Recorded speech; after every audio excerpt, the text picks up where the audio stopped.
In the last episode of Escape from Darkness, our heroes faced a desperate battle against the mysterious creature that haunts the island. They believed that defeating it would bring peace back to their lives. But victory revealed something even darker. The curse consuming the island was not in the creature, but rooted in the very ground beneath their feet. Each time the dense fog blankets the village, more villagers disappear.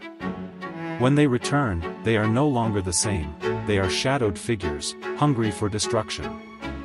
Lucas, Anna, Sarah, Miguel, and João now understand that the danger is far greater, and their only chance at freedom lies in the depths of the island. With the help of the old sage, they discover that the answer to breaking the curse may lie within the dormant volcano. Lucas and his companions must decide: venture into the unknown, facing danger at the island's heart, or risk losing everything they hold dear. In this new chapter, it's a race against time. The island breathes danger, the fog grows thicker, and the fate of the village hangs by a thread.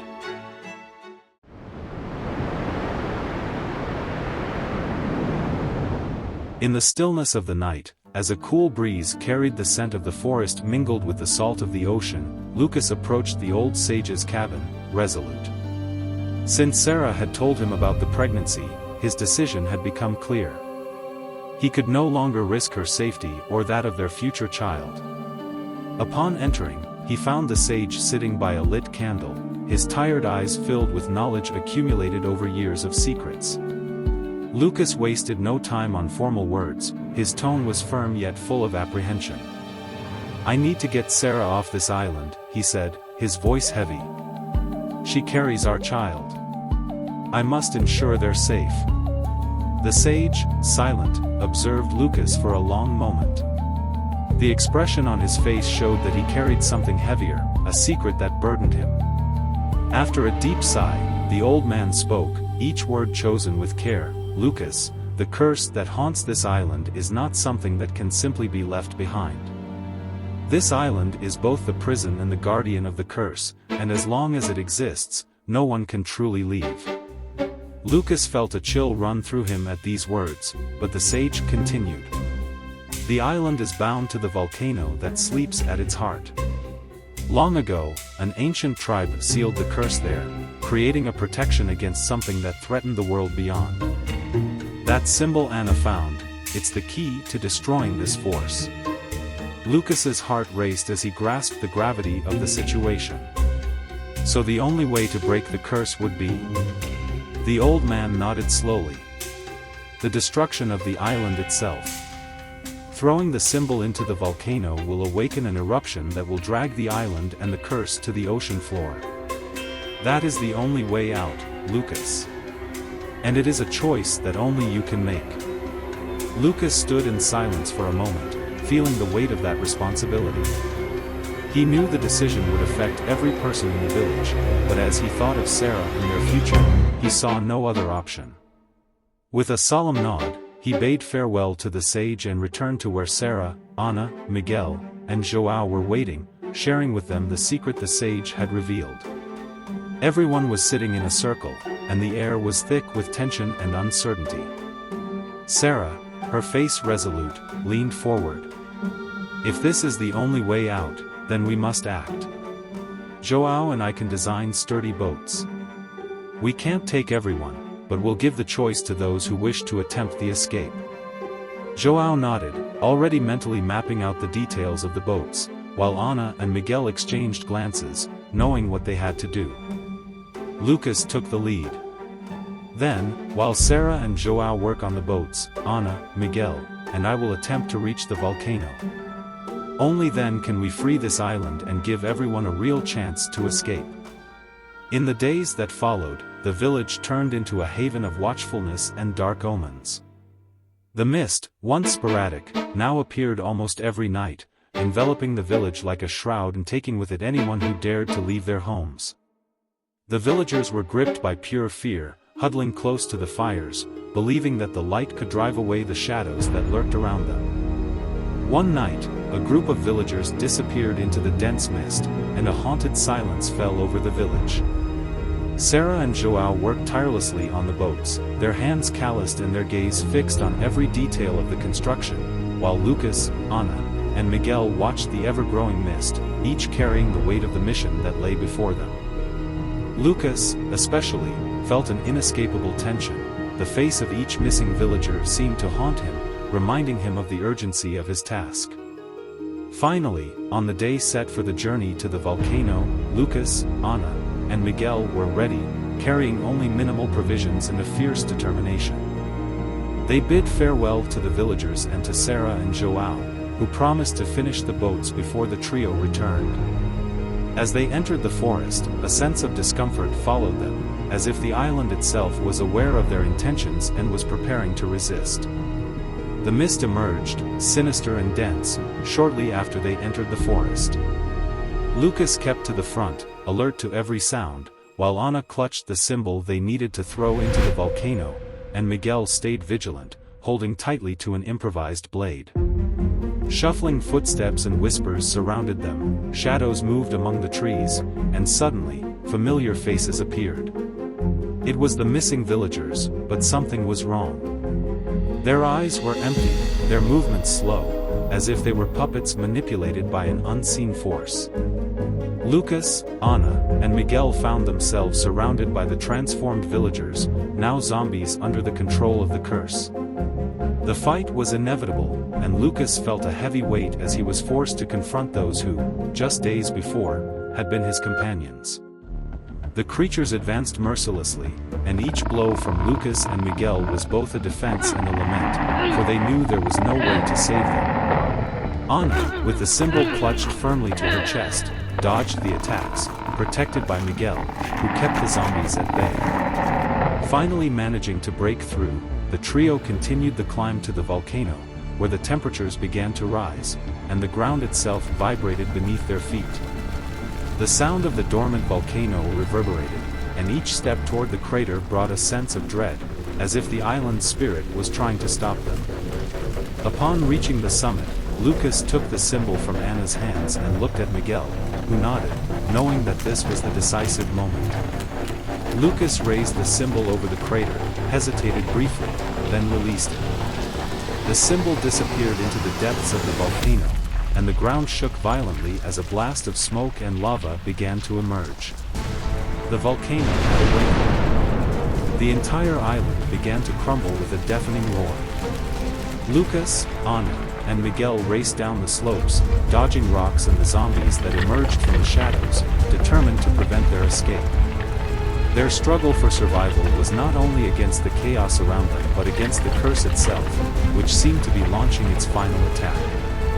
When they saw the village in the distance and the boats ready, it gave them the final push they needed to run faster. At last, they reached the coast, where Sarah and Joao, along with the villagers, were waiting. Everyone boarded quickly, and as the boats drifted away, they watched the island being consumed by fire and lava, slowly sinking into the sea. The sacrifice had been made, and the curse ended with the island's destruction. As the boats moved away, all eyes were fixed on the island sinking in a terrifying and grand display of destruction. The volcano spewed flames and smoke in massive columns that rose into the sky, painting the horizon an apocalyptic red. Fiery rocks shot into the air, and the ground cracked, devouring trees and swallowing the primitive structures of the village. The sea around the island bubbled as if alive, swallowing chunks of land that slowly disappeared into the dark waters. Lucas, his eyes glued to the scene, held Sarah's hand tightly, as if trying to convey to her both relief and the grief of all they had known coming to an end. Ana watched in disbelief, her memories of the island now wrapped in flames and ruins. Miguel, standing beside her, remained silent, his face reflecting the weight of the sacrifices made, while a wave of relief and sadness washed over them all. Suddenly, a deafening rumble echoed from within the volcano, and a massive wave formed, tossing the boats up and sideways like leaves in the wind. The survivors clung tightly, fearing they'd be swallowed by the sea. The impact was so strong that the boats creaked and rocked violently, and Lucas wrapped his arms around Sarah, shielding her from the shock. Shouts of alarm echoed between the boats, But slowly, the waves lost intensity, and the boat steadied once more. When the sea finally calmed, they looked back one last time. All that remained was a mass of smoke and vapor where the island had once been, holding them captive. Joao's eyes were fixed on the horizon, where the island silhouette faded, swallowed by the darkness of the waters. A heavy silence settled over the boats. The island, with its curse and horrors, had been destroyed, consumed by its own secret. Each one, in their own way, took a deep breath, absorbing the reality. They were finally free, and as the mist dispersed around them, the path to the future opened before them like a vast, open horizon, a promise of light after years of darkness. As the group watched the island disappear, the silence was broken only by the gentle sound of waves lapping against the boat hulls. The air still carried the scent of sulfur and smoke, and the sight of vapor rising where solid ground once stood brought an unsettling feeling mixed with relief. But even with the volcano collapsing and the curse seemingly broken, something in the survivors' hearts refused to settle. Lucas remained silent, his gaze fixed on the empty horizon, his thoughts scattered between the past and what awaited them. He felt relieved that they had escaped, yet a slight unease grew in his chest, as if the curse had left an invisible mark on his soul. Sarah, beside him, squeezed Lucas's hand, and they exchanged looks, sharing a mutual and silent understanding of the weight that moment carried. Suddenly, a child on one of the boats pointed to the water with a shout. "Look!" In the middle of the water, the mist, the same mist that once covered the island, began spreading again, slowly drifting toward the boats, as if it were a living presence, something that refused to disappear completely. Tension among the boats rose instantly, and everyone stood up, watching the phenomenon with a mixture of fear and disbelief. Miguel whispered, "It can't be, we thought we were free." Anna, hearing this, felt a chill. What they had left behind did not seem willing to release them so easily. The mist moved silently, covering the surrounding sea, and with it came a sharp, chilling sensation over everyone. It was as if the curse itself was trying to reach those who dared to defy its grasp. Joao, with his experienced gaze, spoke in a grave tone, "Row. We need to get out of here before it reaches us." The villagers began rowing with all their strength, fear turning into adrenaline. The pace of the oars quickened, yet the mist continued to follow them, moving like a hungry shadow, determined to catch them. In the tense silence, Anna observed the faces around her, each reflecting the desperation of escaping that final remnant of the island. The children, once excited by the adventure, now clung to the adults for protection. As they rowed, the feeling of being watched grew. At one point, Lucas thought he saw faces in the mist, distant shadows resembling the lost villagers, as if they were trying to escape that ethereal prison, seeking the freedom that had been denied to them. The mist seemed to extend invisible hands toward the boats, and a murmur began to form, echoing over the sea. Distorted voices blended with the wind, incomprehensible words that sounded like promises and warnings. Lucas, Anna, and Miguel exchanged glances, terror etched across their faces.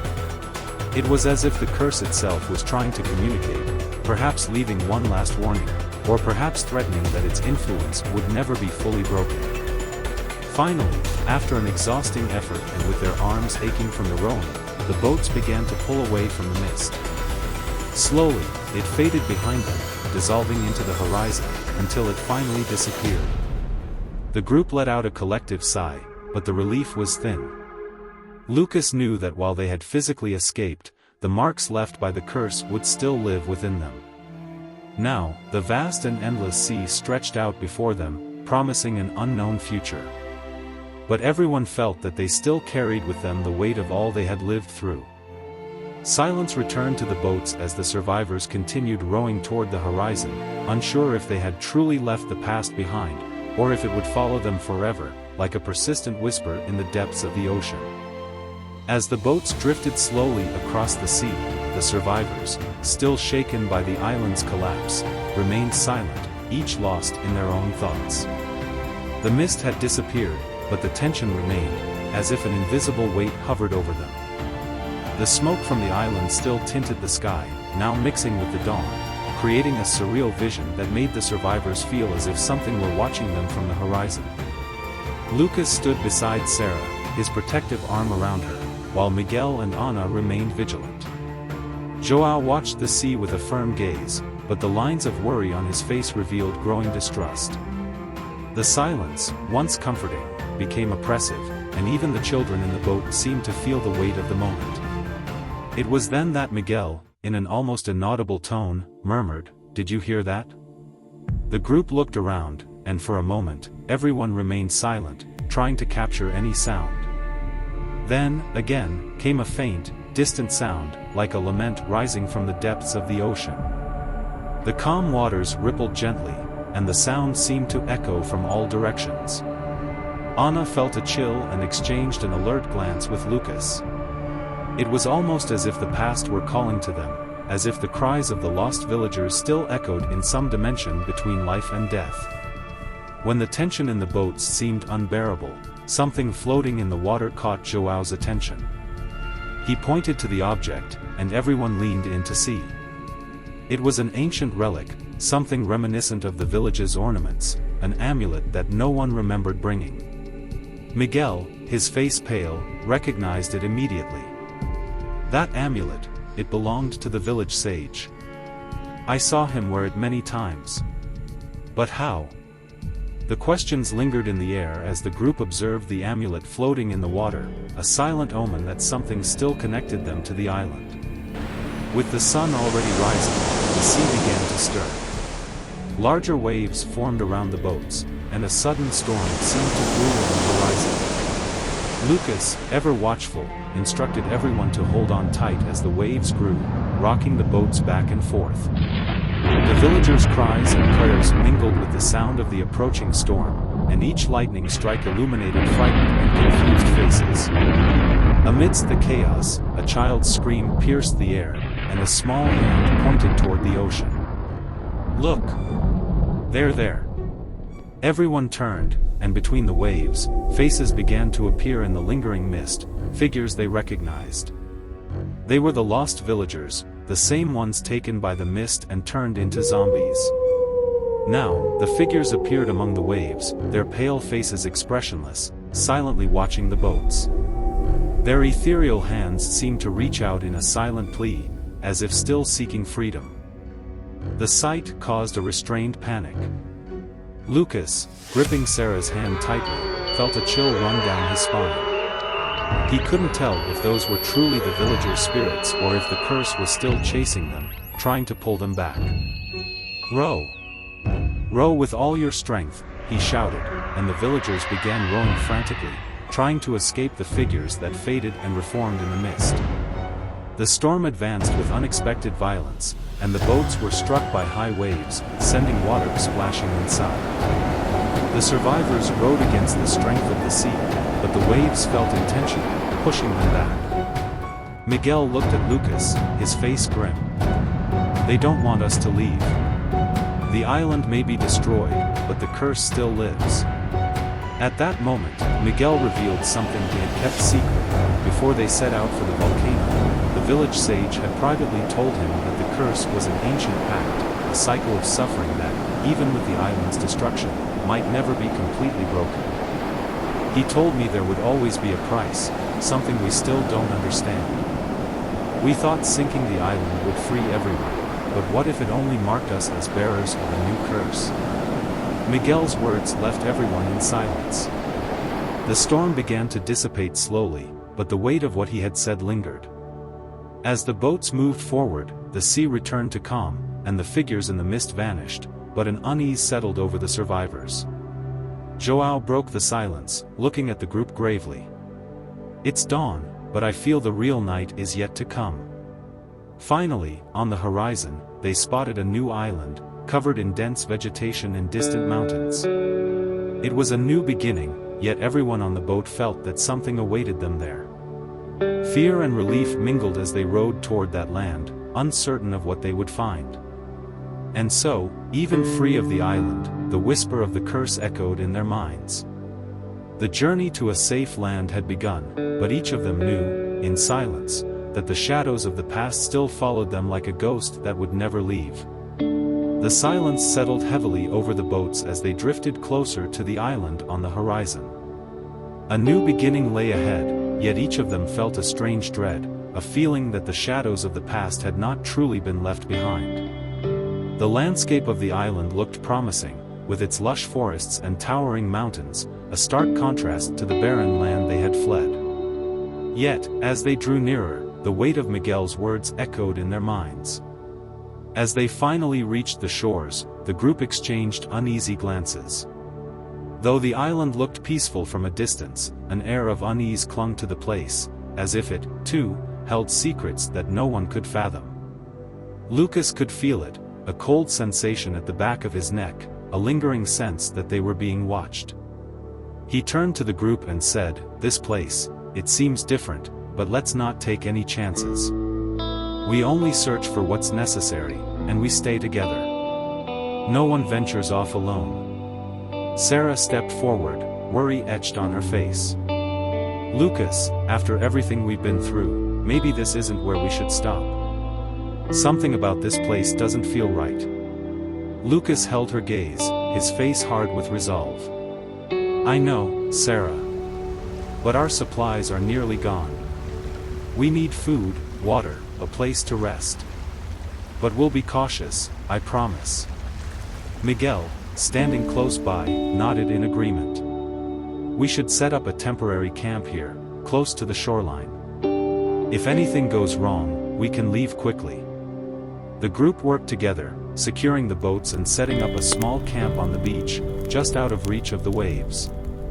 They made a fire, its crackling flames providing a slight comfort in the darkening evening.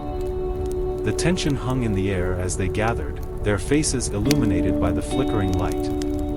The night was quiet, almost too quiet, as if the island itself was holding its breath, waiting.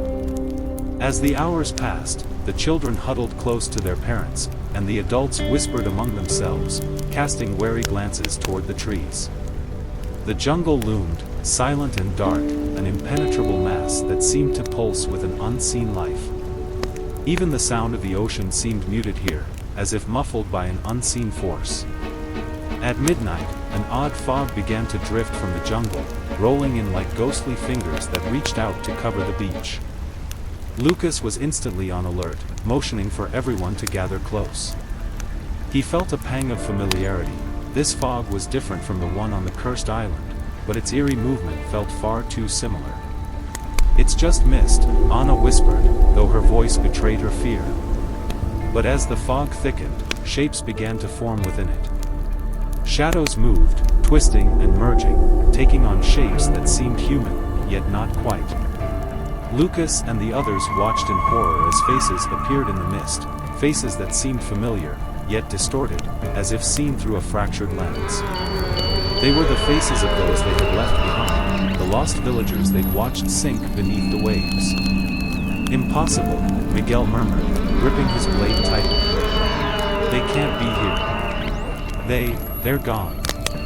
The fog grew denser, the figures becoming more distinct.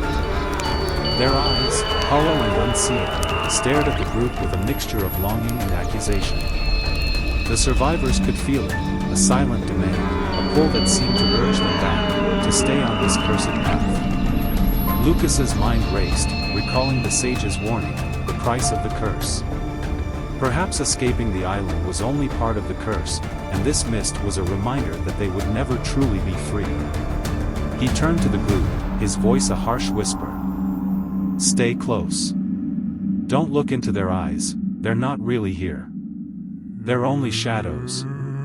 But the mist figures advanced slowly, their outstretched arms reaching, their hollow eyes fixed on each survivor as if seeing straight into their souls. The children began to cry, clinging to their parents, who shielded them with trembling hands.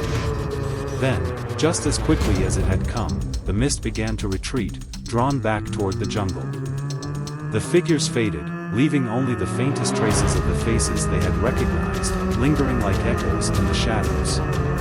The survivors stood in stunned silence, watching as the fog retreated into the jungle, its eerie presence leaving a heavy chill behind.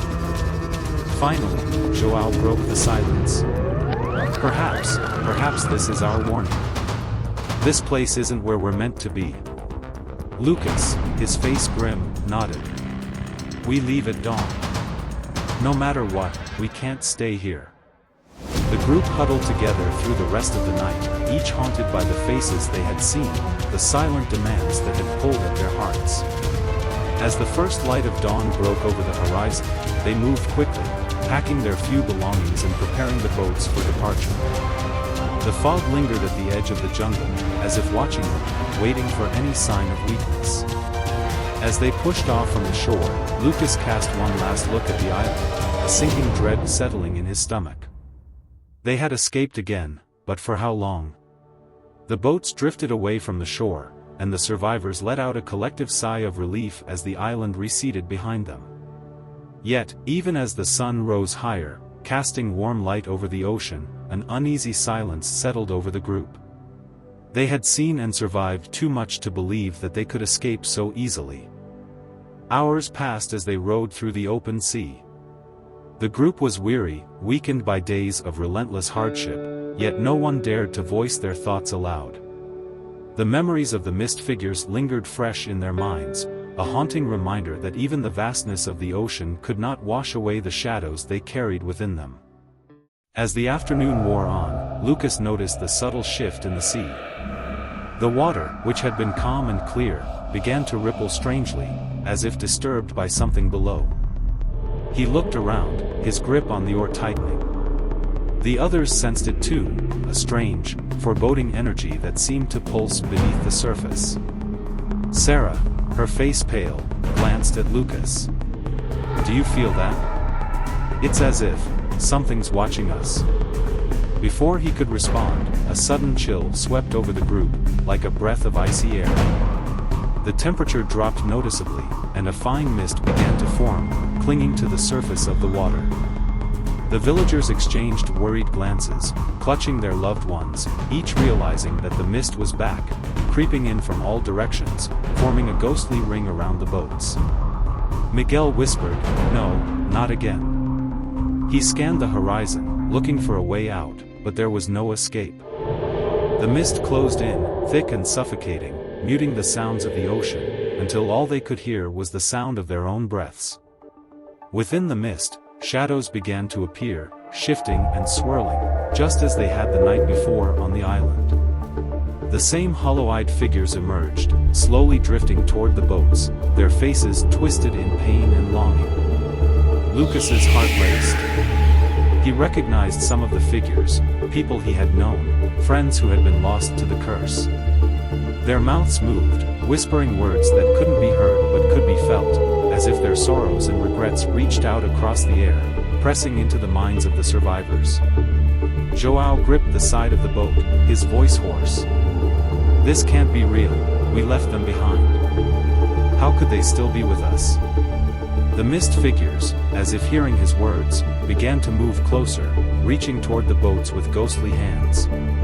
The survivors backed away, but there was nowhere to go. They were trapped in the center of this eerie vision, surrounded by the shadows of their past. One of the figures, a young woman with long, dark hair and hollow eyes, seemed to focus on Lucas. She drifted closer, her face filled with sorrow. It was Liana, an old friend from the village who had disappeared into the mist months before. Her expression was empty yet pleading, her mouth moving soundlessly as if trying to tell him something. Lucas felt a pang of guilt and sorrow. "Liana," he murmured, his voice cracking. He knew she couldn't be real, but the pain in her eyes looked so vivid, so alive. He fought the urge to reach out to her, knowing that if he did, he might be lost to the mist just as she had been. Suddenly, Liana's face twisted into an expression of anger, and her hollow eyes glowed with a faint, unnatural light. She opened her mouth wide, emitting a soundless scream that reverberated through Lucas's mind, filling him with dread. All around, the other figures began to change, their sorrow turning to fury as they stretched their hands toward the survivors, as if blaming them for escaping while they remained trapped in eternal suffering. Miguel, his voice tense, shouted, "Row! We have to get out of here. The group snapped back to reality, their hands gripping the oars as they fought to break free of the mist's grip. The water churned as they rowed desperately, trying to escape the haunting figures that clung to the edge of the mist, watching with eyes full of anger and despair. As they moved further away, the mist began to thin, and the figures faded back into the fog, their ghostly forms swallowed by the whiteness until they disappeared entirely. The survivors rowed in silence, their faces pale and haunted, the weight of what they had seen pressing down on them. The sea returned to its calm, but the group remained tense, their eyes fixed on the horizon, unwilling to look back. Each of them was haunted by what they had seen, the realization that the curse might never truly leave them. They were free from the island, but it felt as though they had carried something dark and insidious with them, something that lingered like a shadow in their minds. Nightfall approached, and the group decided to stop and rest, their muscles too exhausted to continue. They anchored the boats together, creating a small flotilla as they settled in for a restless sleep. The children huddled close to their parents, and the adults took turns keeping watch, though they all knew there was little they could do if the mist returned. As Lucas sat alone on watch, his mind drifted back to the sage's words. The price of the curse. Had they paid it, or was there something left unfinished, a debt that would follow them wherever they went? The thought lingered, gnawing at him like a festering wound. Just before dawn, a strange sound broke the silence, a soft, rhythmic tapping coming from the side of one of the boats. Lucas froze, his heart pounding as he strained to listen. The tapping grew louder, like fingers drumming on the hull. He moved cautiously toward the edge, peering over the side, but saw nothing. The sound stopped, replaced by the gentle lapping of the waves. Suddenly, a hand shot out of the water, gripping the side of the boat with a strength that defied reason.